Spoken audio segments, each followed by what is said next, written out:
Здравствуй. Расскажи, как тебя зовут, сколько тебе лет, где ты живешь?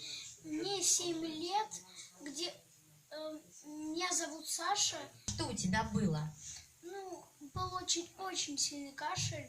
В школу я сходил, там очень сильный кашель. Учитель мне сказал пока не приходить. А то я очень сильно кашлял. А вы к врачу ходили, узнавали, Да. что у тебя было? 3 раза ходили к врачу. И после того, как ты первую неделю приходил к нам, вторую неделю, на второй неделе...